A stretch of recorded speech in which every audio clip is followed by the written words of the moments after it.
Uy, andyan pala kayo mga idol. Grabe naman, nakakataba ng puso mga idol. Kahit ang tagal na nating nawala, andyan pa rin kayo nakasuporta at nakasubaybay sa Alakdan Game Farm.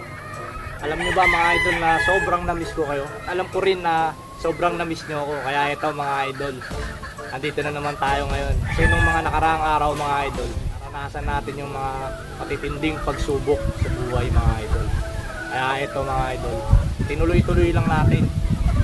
Dahil nga pangarap nga natin na magkaroon ng magandang manukan. Ito mga idol, nakikita nyo, ang ganda ng farm natin mga idol. Kasi kahit na dumaan yung mga mabibigat na pagsubok, malakas tayo kay Lord. Kaya hindi tayo tumitigil sa pangarap natin. Kaya ito mga idol, nagpasan natin lahat ng mga pagsubok na dumaan. Kaya ngayon, ang goal natin is mas mapalawak pa natin yung manukan natin mga idol. Kaya sa mga nangangarap dyan, gaya ko mga idol, tuloy nyo lang yung pangarap nyo kasi natural lang na dumadaan yung mga mabibigat na pagsubok sa atin. Kasi yun yung magpapatibay sa atin sa pagkatao natin. Huwag kayong titigil sa pangarap nyo dahil pag tumigil kayo mga idol, talo na agad kayo. Hindi naman habang buhay na puro pagsubok yung nadanasan natin. Time din na giginawa rin tayo gaya ngayon mga idol.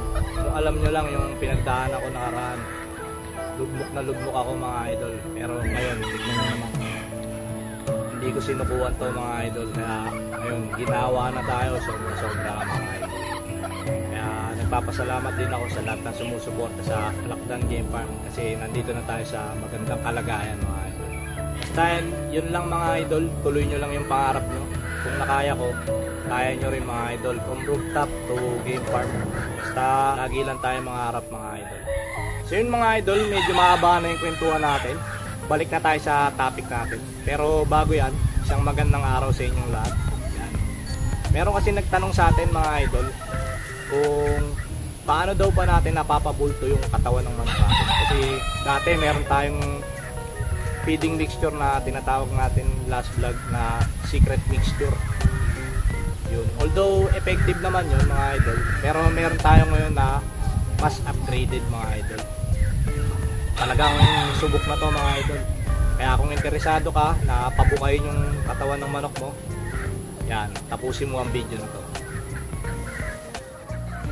Yan mga idol, simple lang ang kailangan natin. Kailangan natin ng 8 kilos ng super conditioner hagibis mga idol. Tapos kailangan natin ng golden crack corn 4 kilos mga idol. Yan. Yan, paghalu-haluin nyo lang yung mga pagkakasunod-sunod na ipapakita kong feeds mga idol. Tapos 2 kilo ng Integra 3000 mga idol. Yan.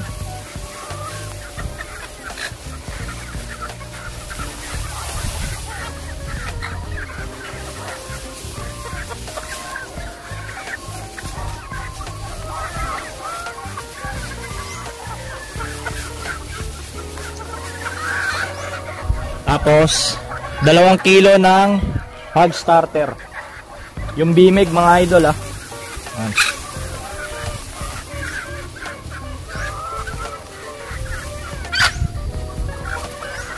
Yan. Tapos mga idol, 8 kilo ng platinum mga idol. Platinum pellet.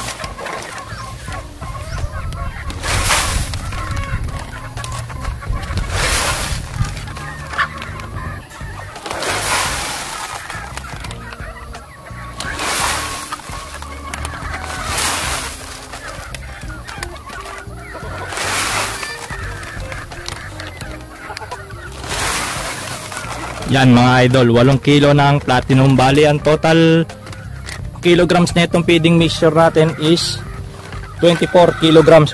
Marami na yan mga idol. Isang linggo makikita nyo na bubuka na yung mga katawan ng manok nyo. pagdating ng 2 linggo, sigurado mga idol, punong-puno na yan mga idol. Yan, halu-haluin nyo lang mga idol. Haluin nyo maigi mga idol para halong-halo. Iisa yung protein ang maibigay nyo sa mga manok nyo.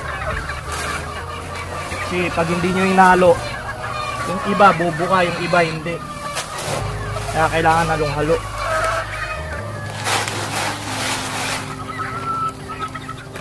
So yun lang mga idol, nakita nyo naman yung feeding mixture natin. Napakasimple at napakadaling hanapin sa mga poultry supply mga idol. Yan, gayahin nyo lang yan mga idol. Sigurado 2 weeks lang bukang-buka na yung mga manok nyo. Kasi dito sa mga Alakdan Game Farm, yung mga kulang sa katawan, yun lang yung binibigay namin mga idol. Talagang bukang-buka mga idol. So yun lang mga idol, kung nagustuhan nyo yung video na to, please like, share, and subscribe. At huwag niyong kalimutan i-hit ang notification bell para mas updated ka sa mga susunod nating video mga idol. At syempre mga idol, pa-comment naman kung nakatulong sa inyo itong video na to. At comment nyo rin kung ano yung naging resulta nito after 2 weeks mga idol. So yun lang mga idol, maraming salamat. This is Mark Silva ng Alakdan Game Farm. Kita-kits tayo next vlog. Alright!